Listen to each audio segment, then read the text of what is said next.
Spotify has become one of the most used music streaming platforms in the world today, with over 550 million active users globally.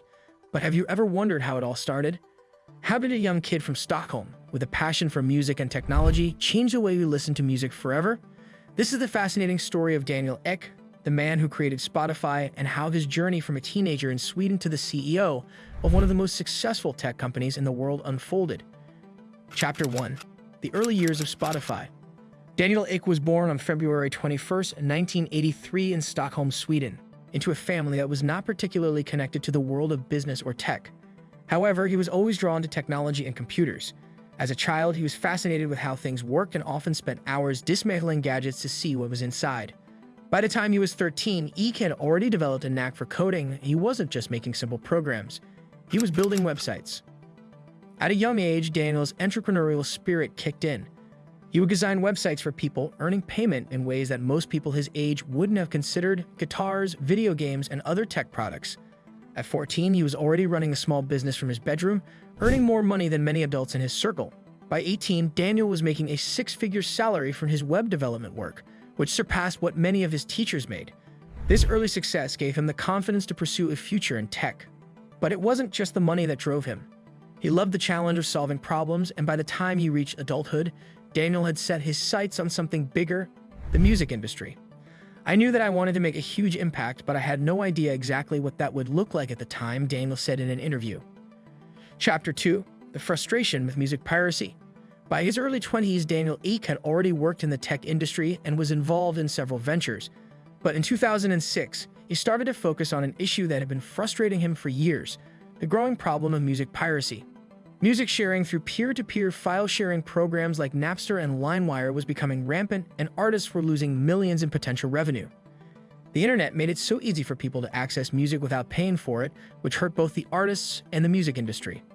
Daniel knew there had to be a way to fix this. The existing models were broken, he said. Piracy was stealing from artists, and people just didn't understand how much damage it was doing.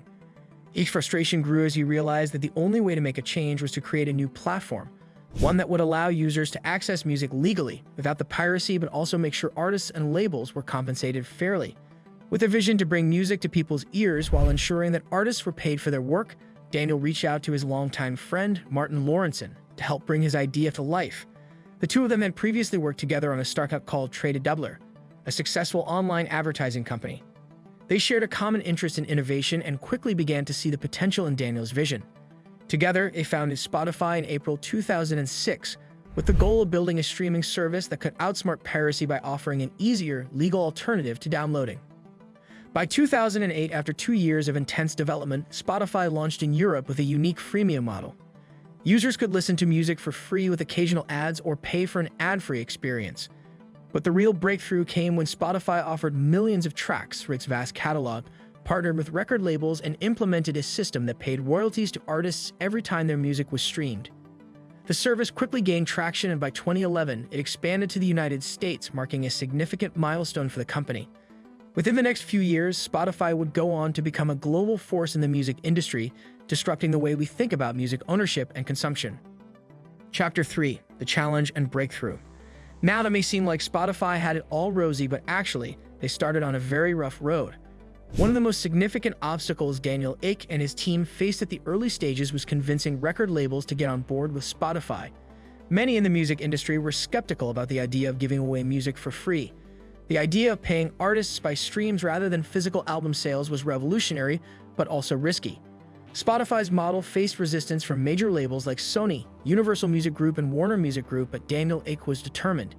He knew that if Spotify could offer listeners an easy, legal way to access music, the value would eventually outweigh the risks. Slowly, the labels began to see the value in Spotify's model, and by 2010, Spotify had struck deals with the major music labels, opening up a treasure trove of music for listeners and offering artists a new way to monetize their work. As he could put it, music is meant to be shared, and the more people listen to it, the more artists are paid. Spotify became a platform that not only provided music but also offered opportunities for artists to connect with new audiences and grow their fan base.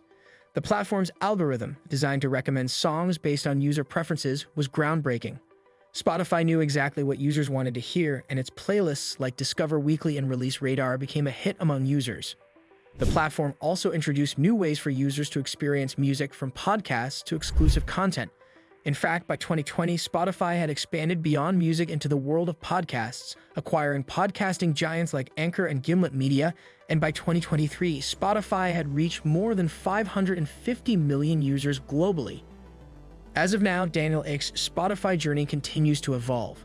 With the rise of artificial intelligence, podcasts, and video content, Spotify is constantly looking for new ways to expand. Its recent ventures into podcasting and video have opened up new avenues for content creators and advertisers alike. The question remains, though, what's next for Spotify in this rapidly changing digital world?